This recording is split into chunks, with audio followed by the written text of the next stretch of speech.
I've been requested by the First Sea Lord to find out whether Hero can undertake a short, quick job. We have to pick up a man. One man from a certain portion of the North African coast. He's offered to deliver the entire Soviet intelligence structure in North Africa. The first foot you put ashore makes you an invading force, liable to have people take pot shots at you. HMS Hero is tasked with carrying out a covert mission to lift a Russian defector without getting caught. In tonight's episode, nobody said frigate.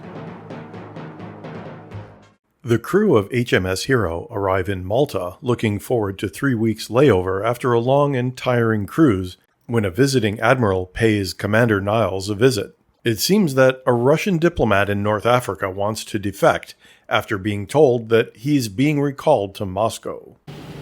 This is a submarine job. Yeah, that's how it was planned. There isn't one handy. Nialls cancels shore leave and orders Hero to put out to sea, where he then provides the crew with a rather cryptic briefing about their mission. Whatever you may see or hear, whatever action you may be involved in, comes under the Official Secrets Act. Nialls then discusses the risk of the mission with Beaumont, who will be leading the team that picks up the defector from a remote stretch of North African coastline. I've never seen the inside of an Arab jail. No, sir. Can't say it's come my way either. I don't suppose it's the best route to an admiral's chair. Oh, well, sir. Can't always go climbing, can we? No. Or play tennis. The crew rigs an extra running light so that they'll look more like a freighter in the dark, and Kiley's weapons and electrics team develops a plan to jam their opponent's communications if they are spotted. As Hero approaches the coastline, Beaumont receives the order to launch the Geminies and head to the beach to retrieve their precious cargo. Ahoy, number 2! Still here, sir! Keep your eyes skinned, Docker. If we pass it, we're sunk. Not long after the team lands, however, things quickly start to go haywire. A helicopter spots Hero, but the pilot is unable to communicate with the coastal radar team thanks to some creative jamming. أنا شايف ما يبدو لي إنه يمكن تكون سفينة من سفن حرس سواحلنا. لا أظن أيوة لا.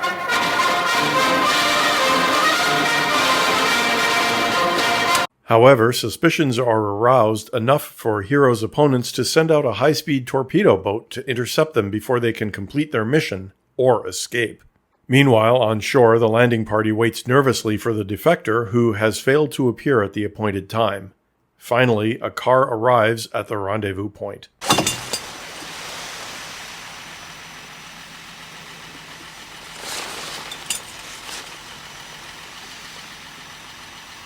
The landing party escapes under fire, delivering the inebriated defector to Hero, where he is received by a singularly unimpressed Nialls.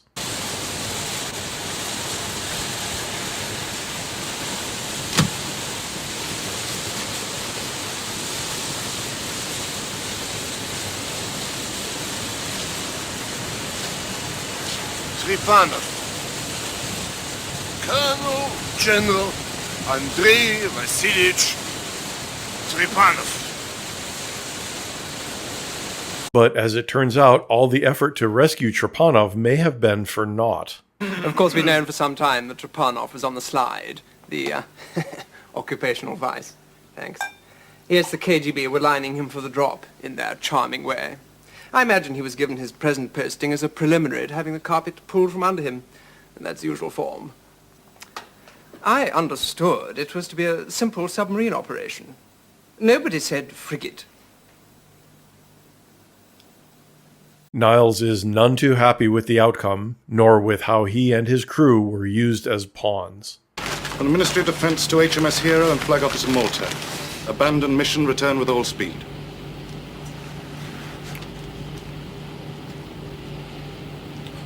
Reply to MOD and Flag Officer Malta.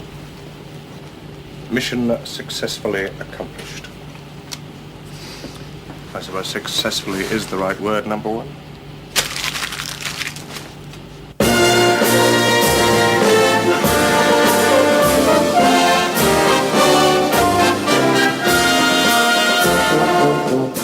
Nobody Said Frigate is a grim episode, an almost cynical tale of bureaucrats playing at spies while professional naval officers have no choice but to carry out their orders. Nialls, however, sees through it right from the beginning.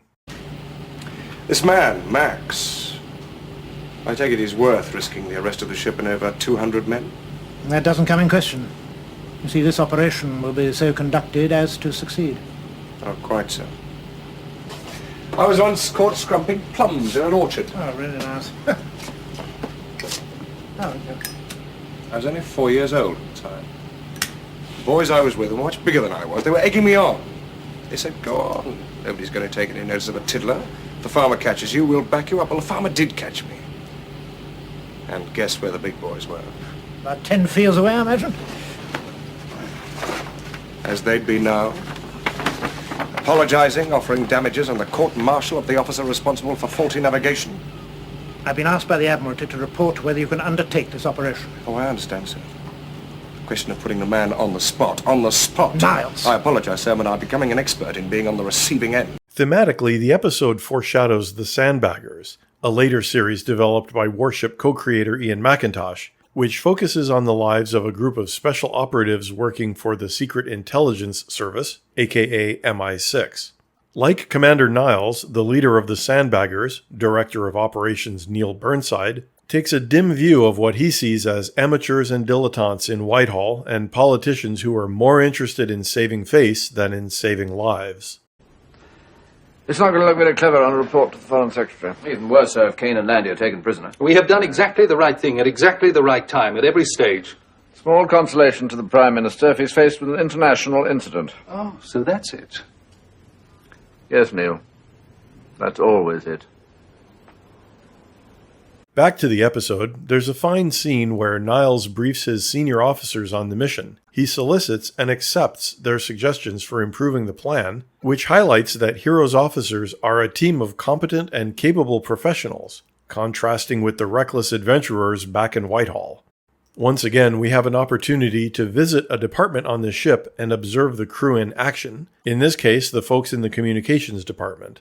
The scenes involving these characters also set up a small story arc of its own, which helps reinforce to the viewer that the crew are real people too, and not just background filler. In just a handful of brief scenes skillfully woven into the main story, we learn that the chief is feeling self-conscious, that his subordinate, who has an advanced degree that he lacks, doesn't respect his knowledge and experience. At a critical moment in the mission, the chief's theory about the proper radio frequency to monitor is proven correct, and he wins. This round, at least. Donald Bull, the writer of Nobody Said Frigate, had been a prolific screenwriter and writer of radio and TV dramas from the 1930s through the 1960s, including the BBC detective series Maigret. Not much is readily available about him. I haven't even been able to find a photo of him. But he played a role in the prehistory of the classic science fiction series Doctor Who. As a drama script editor at the BBC in 1962, Bull and fellow editor Alice Frick were tasked with reviewing science fiction literature for any published stories that could be adapted for television. They reported back that they didn't find many, but they did recommend that if the BBC were to commission science fiction stories, they should be written by experienced TV writers.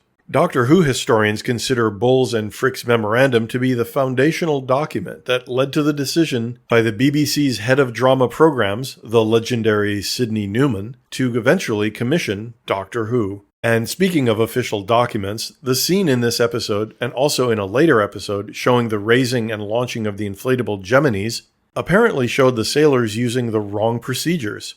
This prompted a slightly tongue-in-cheek, but apparently genuine, warning from the Royal Navy in the form of an official report called a defect acquaint, which was the Royal Navy's method of instructing officers and sailors about improper techniques that could cause damage or injury. Interestingly, the defect acquaint notes that the crew of Hero, that is, the actual Royal Navy personnel operating the lifting slings on camera, were not the only ones in the fleet using this wrong method. We know of this amusing little aside thanks to actor David Savile, who plays First Officer Beaumont. Savile acquired a copy of the document and sent it to Donald Burton, who played Commander Nialls, along with a most entertaining cover letter. Burton preserved both the defect quaint and Savile's letter in his personal scrapbooks, which were generously donated by the Burton family to Warship fan Ferex Hopkirk to be maintained and shared. Links to the defect quaint and David Savile's hilarious letter are available in the show notes. It's a unique bit of history, sure to bring a smile to the face of any fan of Warship possessing a sense of humor. And just to throw in one more connection to the Sandbaggers, the address on the letter, Dolphin Square, is a building in the Pimlico neighborhood of London with a most interesting history, not least of which, it's where Sandbaggers boss Neil Burnside lived.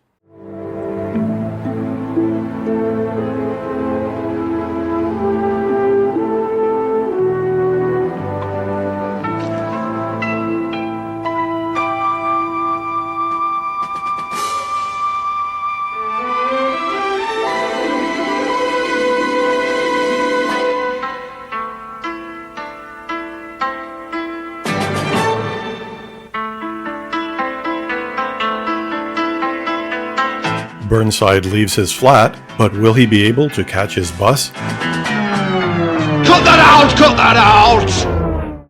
In the next episode, Hero is ordered to participate in war games with the United States Navy, but tensions below deck threaten to boil over and affect the mission. Can Nialls keep everything shipshape?